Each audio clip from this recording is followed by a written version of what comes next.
son Anthony and my other kids, who are still not here, their country's not going to be as good as the one that I grew up in. That is not fair. That is not right, and that is not American. That is un-American to do that to our children. Un-American.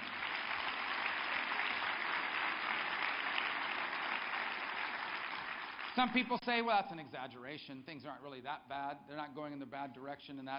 Well, let me give you an example. We have a president that regularly violates the Constitution. Ignores it. Just flat out ignores the Constitution. He doesn't like the Second Amendment. If he could get rid of it, he would. So instead, he undermines it. He doesn't agree with religious liberty. In fact, he's constantly challenging and poking to see how can we use the power of government to undermine religious liberty in this country. We have a president that views America as this arrogant global power, a nation that needed to be cut down to size. That explains a lot. That explains why he cuts a deal with Iran but betrays Israel. That explains why he favors gutting our military, which is what he's doing now. We have a president that wants the government to run every aspect of our economy. That's why they take over our health care. That's why they try to take over our schools. What is the federal government doing involved in K through 12? It has no business being involved in K through 12. And we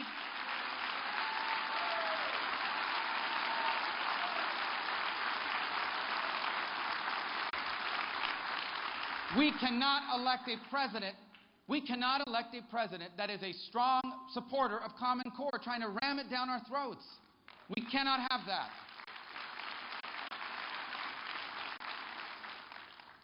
We are in a bad direction right now. Now, here's what happens if Bernie Sanders or Hillary Clinton wins. It doesn't just stay bad, it gets worse. All these things I just mentioned become permanent. If they win, Obamacare is permanent. If they win, these executive orders that they did are permanent. If they win, our military keeps getting gutted. If they win, Dodd-Frank stays here forever. If they win all of these things that have happened, the Second Amendment, the judges they're going to appoint. The next president could appoint up to 3 Supreme Court justices. At least 3. What is the future of the Constitution if 3 Supreme Court justices look anything like the people Hillary Clinton and Bernie Sanders support? Not good. The stakes are extraordinary. We have to win. And that's why I'm so fired up about last night. That's why I'm so fired up today. That's why we got here early this morning and we're ready to work. Because this is not just about winning an election. This election is about what kind of country America is going to be in the future. Come here, Dominick. My other son.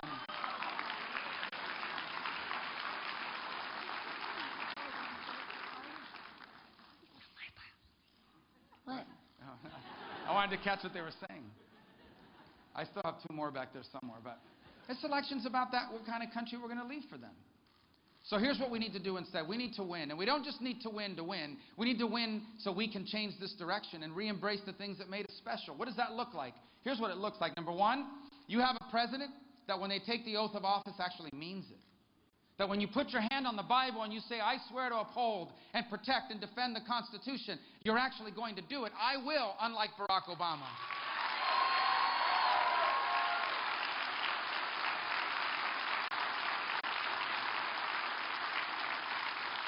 It means we have a president that doesn't apologize for the Second Amendment. The Second Amendment is not a suggestion. It is a fundamental right. And here's what the right is. I have a right and you have a right to protect our families from terrorists, from criminals, from anyone who tries to harm us.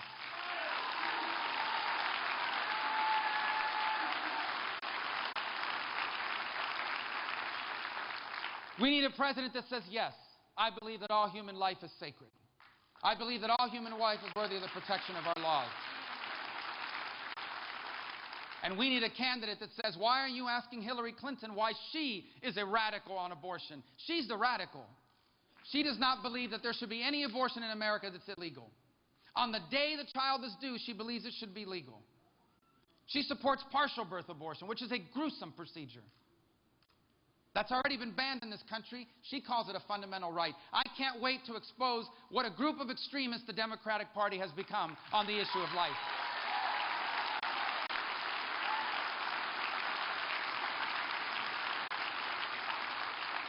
We need a president that understands the role that our Judeo-Christian values have played in our society. Why are we the most charitable people in the world? I bet you every single person in this room has donated either time or money or both to a charity or a church. And I bet you didn't do it for the 60% write-off on your taxes. You know why you did it? Because our faith teaches us that if we want to serve the Lord, we have to serve each other. Our faith teaches us that the way you serve the Lord is how you treat the less fortunate. Did you clothe the naked? Did you feed the hungry? Did you house the homeless? We are living out our faith. We need a president. You better hope we have a president who is influenced and lives out the teachings of their faith.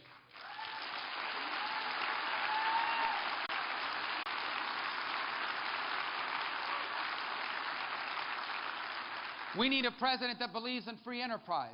That's why we want tax reform and regulatory reform, because we know that we are competing. South Carolina knows this. Look at the companies you've been able to bring here. How did you bring all those companies here? BMW, Michelin, all of those manufacturers. Why did they come to South Carolina? Let me tell you why they didn't come. Because of your exorbitant taxes. You didn't attract them here with high taxes or with your over-the-top regulations. That's not how you attracted them here either. Or with a government that thinks they're more important than the private sector. You brought business here because you became a better place to do business. And who benefited from that? The people who worked there. Maybe you. The manufacturing plants that created good paying jobs. We need to do for America what you've been able to do here in South Carolina and become the best place in the world to do business.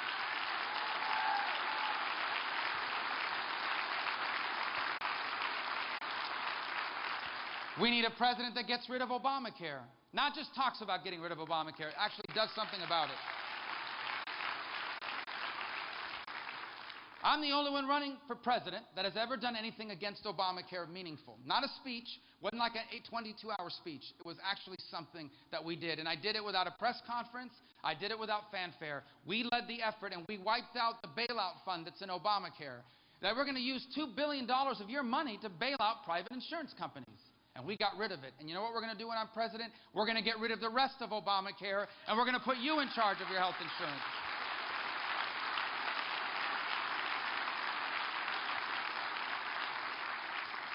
We need a president that will deal with immigration in a way that's pro-America and pro-American. Now look, my parents were immigrants. My grandparents were immigrants. My wife Jeanette's parents and her whole family are immigrants. My neighborhood, almost all of my neighbors, is an immigrant. I know this issue personally and deeply. And I know this, like every other policy we have, our immigration policy has to first and foremost be good for America and good for Americans. You know what's good for America? Keeping ISIS out of America is good for America.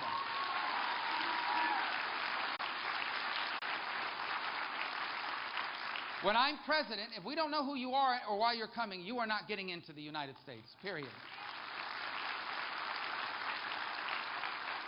You know what's good for America? Securing our border. And it's not just, by the way, it's not just people coming across the border, it's drugs. I just left New Hampshire. They have a huge heroin epidemic. Where's the heroin coming from? Across that border. That's why we're going to finish the 700 miles of fencing. That's why we're going to hire 20,000 new border agents instead of 20,000 new IRS agents.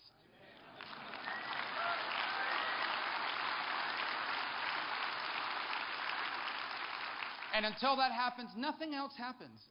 And even after that, we're not going to have amnesty. If you're a criminal alien, you will be deported. If you're a sanctuary city, when I'm president, you will lose all of your federal funding right away.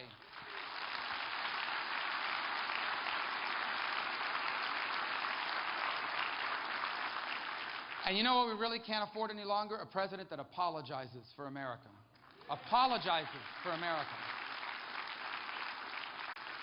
10 times that I've counted, 10 times, Barack Obama has gone abroad and apologized for America. Apologized for the nation that sent their sons and daughters off to fight and die for the freedom and liberties of other people. We didn't turn Afghanistan into the 51st state. We didn't turn Iraq into a territory of the United States. Our men and women, our finest young men and women have fought, have died, have been maimed, have suffered serious injury to liberate other people. We have nothing to apologize for. The world is a better place when America is stronger, and we're not a nation that seeks war. There is not a single person in this room who wants a war. The only time we support war is if it's the last resort to ensure peace. To ensure peace. Who are the enemies of peace? ISIS is an enemy of peace. ISIS doesn't just behead people, they burn them alive in cages. ISIS takes little girls that are 9, 10, 11 years old, and they raffle them off as brides. That's what ISIS is. And there's no accommodation with them. Either they win or we win. When I'm president, we are going to win the fight against radical jihadists and ISIS.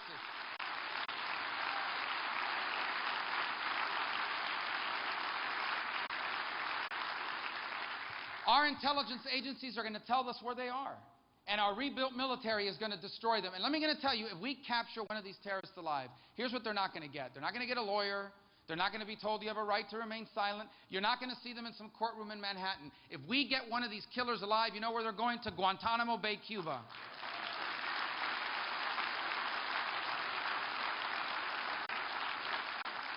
We need a president that will rebuild our military, not gut it. We have someone coming to South Carolina, running for president, another senator. I'm narrowing the list for you. The only budget he's ever voted for is a budget sponsored by Rand Paul that brags about cutting defense spending. I'm going to tell you why that's such a terrible idea. Today, our army is about to become the smallest it has been since World War II, since the end of World War II. Our Navy is about to be smaller than it's been in a century, in 100 years.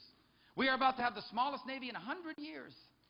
And our Air Force is almost on the verge of being not just smaller, but our planes older than they have ever been in the history of the U.S. Air Force. And it's not like the world has gotten safer. You have a lunatic with nuclear weapons in North Korea. China's taking over the most important shipping lane in the world. Is creating all kinds of chaos in Europe and in the Middle East. Iran is going to get $100 billion of sanctions relief. They're not going to use that to build orphanages. They're going to use it to build a military, sponsor terrorists like Hezbollah, and ultimately buy or build a nuclear weapon. This is no time to be cutting our military, and this is no time to be reducing our ability to fight. When I am President of the United States, we will rebuild the U.S. military because it makes the world a better place.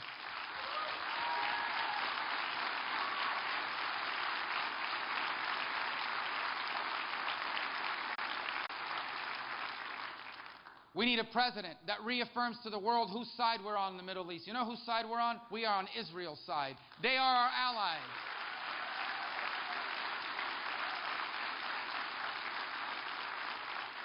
We are on Israel's side. And you know how the world's going to know that right away?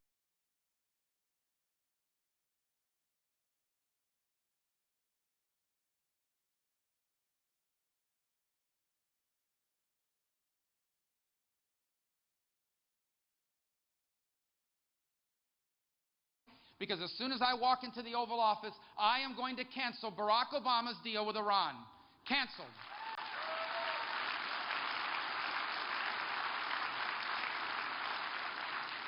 And we're going to take care of our veterans when I'm president.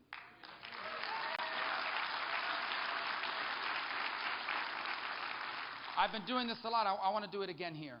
I always want to stop and thank the other men and women in uniform, our firefighters and our police officers, for what they do for our country. A lot of them are veterans too. A lot of them are veterans, and I'm just sick and tired of all this stuff about how the police are so bad. If tonight or this afternoon, God forbid, something bad happened, we're going to call 911, and they're going to show up, and they're willing to die before we do. We thank our police and firefighters for what they do for us.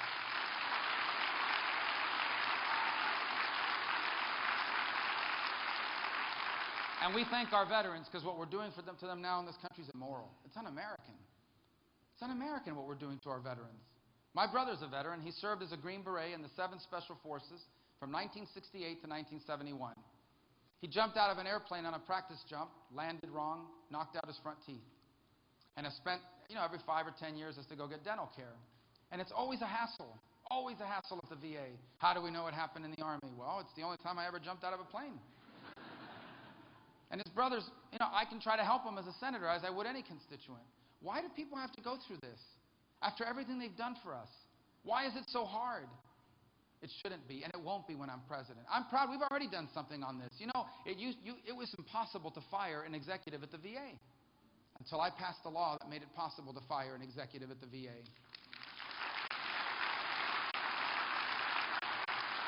But it doesn't matter because I think they fired like 2 people, which means it is going to be easier to win Powerball than it is to get fired from the federal government. Now, that doesn't mean, look, we have good people at the VA. really good people at the VA. And we thank them for what they do. A lot of them are veterans themselves. There are some people that are not doing a good job. When I'm president, those people are going to be fired. If you're not doing a good job, you'll be fired. But here's what we're really going to do that's going to change it up. When I'm president, the veterans that are here today, and we thank you deeply for your service. We thank all of you that are here that have served our country and have loved ones and relatives that are serving us now. When I am the president, your VA benefits will belong to you, and you will be able to take them to any hospital or any doctor that you want to go to.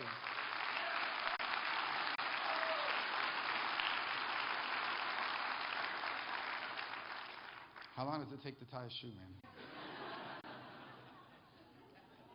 Thank you for coming here today. I really appreciate it very much. I want to close with this. And it kind of closes where I began and where Tim mentioned. I spoke briefly last night about a story. You know, my family's always faced challenges. So have you. This is a nation of people that have always faced challenges in their own lives. My parents never made a lot of money. And their life was a series of ups and downs. Mostly ups, but some downs. It started tough. My dad, when he was 9, which means he was older than Dominick but younger than Anthony, right between these ages, his mom died. And so his dad came to him and said, you have to go work. Can't go to school anymore. You have to go work with me because we got to feed ourselves. He never went back to school. That was hard. They came here from Cuba in the late 50s, and life was hard. They didn't have any education. They barely spoke any English, had no money. It was tough, but they persevered, and in time they achieved not wealth, but they were able to own a home. They were able to retire with dignity. They were able to leave their kids better off than themselves. They lived the American dream. But even during that time, they faced challenges, and I mentioned this briefly last night. When I was about 7 or 8 years old, younger than them, my father had stopped bartending for a couple years because someone had let him manage an apartment building. He didn't know anything about managing an apartment building, but he learned, and they did a good job. And then one day the building was sold, and immediately the new owner showed up, changed the locks in the office, and said, you're no longer the manager, and you have 48 hours to move out. And they shielded us from a lot of this. They shielded us from a lot of the challenges that came with that. But I remember the moving trucks backing up, all of our furniture being moved onto the trucks. I remember we had to scramble, where are we going to sleep in 48 hours? They had to scramble to find a rent-a-home. They weren't rich people. My dad had to say, okay, today's Friday. I got to get the moving van for Saturday. We got to find a house on Sunday. And Monday, I got to go find a job somewhere. And he really wasn't able to find another job bartending because by then Miami Beach had not been doing well. There was no bartending jobs left. So my father, in January of 1979, got on an airplane and flew to Las Vegas. And we wouldn't see him again until May. And when he got there, he couldn't find a job as a bartender either. Union rules, whatever it may be, the only job they would give him, he's now in his 50s, the only job they would give him is a bar boy. A bar boy is basically the guy that brings the racks with the glasses and the buckets with the ice. So here is a guy that for 20 years was a bartender on Miami Beach, rose to be like the top bartender at the hotel, and is now working underneath a 22-year-old bartender. He's the bar boy. My dad could have said, that job's beneath me. I'm not doing that. I'm a bartender. He didn't. He did that work, and he worked hard. And within a year, he was a bartender again. And he did well there, too. He didn't let his pride get in the way. You know why? Because it wasn't about him. It's about us. What he understood was that he was opening doors for us because the purpose of their life became to give us the chance to do all the things they never could. When he was a young man, he had big dreams. Young people have big dreams. Even if you're born into a poor family, you have big dreams when you're young. But his dreams had no chance because he was born into a society where if you weren't rich and you weren't connected, it didn't matter how smart you were. It didn't matter how hard you worked. You were limited. I'm blessed they came here because if they had gone anywhere else, that would have been my life too. But because God allowed it, my parents came to the one place on earth where what I just said isn't true. They came to the one place on earth where you are judged by how hard you work and how good you are. They came to the one place on earth where just because my dad was a bartender and my mother was a maid didn't mean that's all I could be. They came to the one place on earth where even the son of a bartender and a maid can run for the same office and have the same dreams and the same future as the son of a president, the son of a millionaire. You want to know what's at stake in this election? Whether or not we're going to remain that kind of country. Because every country in the world has rich people.